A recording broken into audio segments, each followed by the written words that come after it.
চশমা museum, a house of world class, জলট্যাক মোড়, বহরমপুর মডার্ন হোটেলের সামনে।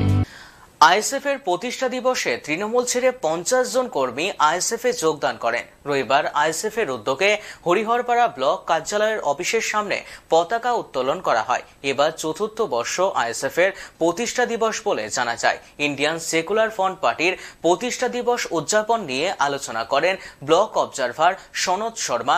এদিনের প্রতিষ্ঠা দিবস উদযাপন শেষে আইএসএফ এ যোগদান সভা করা হয়। জানা যায় হরিহরপাড়া ব্লকের ধরমপুর গ্রাম পঞ্চায়েত এলাকার তৃণমূলের বুথ কমিটির সদস্য সহ 50 জন কর্মী তৃণমূল ছেড়ে আইএসএফ এ যোগদান করেন।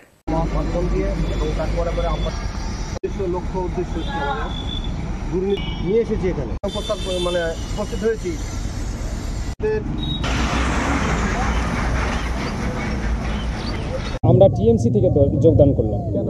দিদির দুর্নীতিতে আমাদের ভালো লাগেনি, তার জন্য এখানে যোগদান করলাম।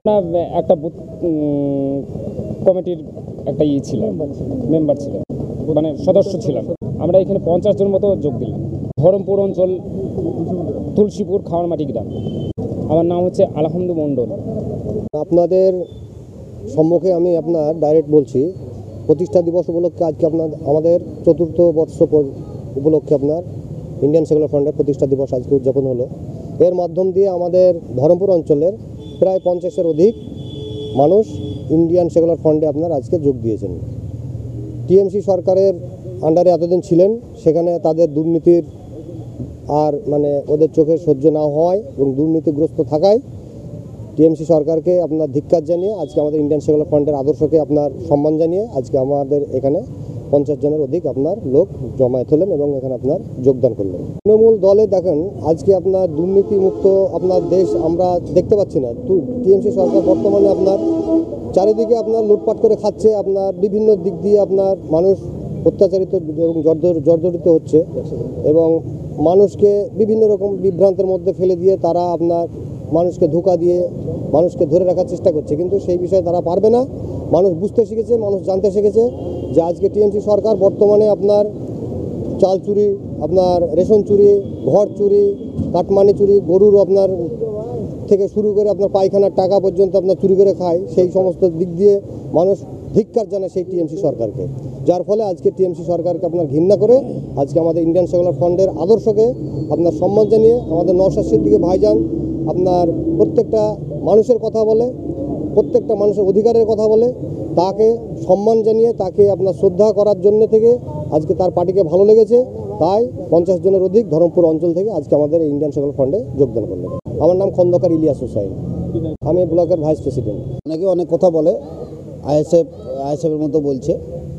আমার কাছে যা খবর আছে আমি খবর নিয়েছি, বা কিছুক্ষণ আগে আমার ফোন হলো আমার এখন গন্তব্যদের সঙ্গে। আইএসএফের প্রতিষ্ঠাতা দিবস, সেই প্রতিষ্ঠাতা দিবসের পতাকা উত্তোলন করবে, সাধারণভাবে সবাই করে, সবারই প্রতিষ্ঠাতা দিবস আছে, পতাকা উত্তোলন করুক, তাতে কোনো আমাদের মাথা ব্যথা নেই। আপন আপন দলের করবে।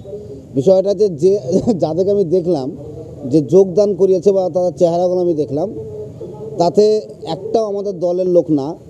হয়তো কোনো দিন ভোটার হিসেবে দল করতেন বা দলকে সমর্থন করতেন, হতে পারে, না হওয়ার কিছু নাই। কিন্তু আপনারা জানেন গ্রাম পঞ্চায়েত ভোটে অনেক জায়গাতেই আমাদের সঙ্গে আমাদের তৃণমূলের নাম ভাঙিয়ে তৃণমূলের সঙ্গে থেকেছে এবং নির্দলে ভোট দাঁড়িয়েছে, কিছু কিছু হয়তো আইএসএফ করেছে, এরকম লোক ছিল। তাদেরকে আমরা আগেই দল থেকে বাদ দিয়েছি, দলের বাইরে তারা আছে। এখন দলের বাইরে থেকে এখন কোনো দল দেখছে, কোনো দল ডিমান্ড নাই। তারা সত্যি করাই দেখুন, ভালো মানুষ যদি হয়, ভালো মানুষকে সবাই ডাকবে, সবাই নেওয়ার চেষ্টা করবে, কিন্তু সেই হিসেবে তো সেই রকম ভালো যোগ্য না এবং ভালো কর্মীও না, সেই জন্য কোনো দল নেয়নি। আজকে দেখছে আর কোনো দলের যখন জায়গা হয়েছে না, তখন আর কী করবে, তখন ওরা চাইছে নতুন দল, সেই দলে যাওয়ার জন্যে নতুনভাবে প্রতিষ্ঠাতা দিবসে গিয়ে পতাকা ধরে। এখন 4 জন হলে 40 জন হবে, 5 জন হলে 50 জন হবে। আইএসএফ তো নতুন দল, ওকে তো একটু বাড়িয়ে বাড়িয়ে বলতে হবে মানুষকে, মানুষের ব্রেন ওয়াশ করতে হবে, মানুষের কাছে বার্তাটা পৌঁছাতে হবে। এটাই আইএসএফ শুরু করেছে। আমাদের হরিয়ারপাড়া থেকে আইএসএফের যে সেই রকম সংগঠন নাই, কোনো বোধে আইএসএফ চেষ্টা করছে সংগঠন করার, এবং আপনারা জানেন ওরা একটা এজেন্সি হিসেবে কাজ করছে, সেই এজেন্সি হিসেবে যেটা করা সেটা করছে। না ছিল কথাটা বলেছে তো, এইটা থাকতে পারে, না থাকবে, হয়তো বহুদিন আগে ছিল, দল থেকে বাদ গেছে। দেখুন, আমরা কমিটি তো স্বচ্ছতার মধ্যে কমিটি রাখছে। এখন আমরা চাইছি যে আমাদের মধ্যে কোনো দুর্নীতি চলবে না, আমাদের মধ্যে স্বচ্ছ মানুষ ছাড়া আমরা কমিটিতে রাখবো না। সেই জন্য অস্বচ্ছতা থাকলে তাদেরকে আমরা বাদ দিয়েছি। এবার অস্বচ্ছ যারা একটু বদমাইশ টাইপের লোক, যারা একটু মানুষের সঙ্গে ভালো সম্পর্ক রাখতে পারে না, যারা কাটমানির সঙ্গে যুক্ত হয়, তাদেরকে আমরা অলরেডি দল থেকে বাদ দিয়েছি এবং তারা তো একটা জায়গা খুঁজবে, সেই জায়গায় যাচ্ছে।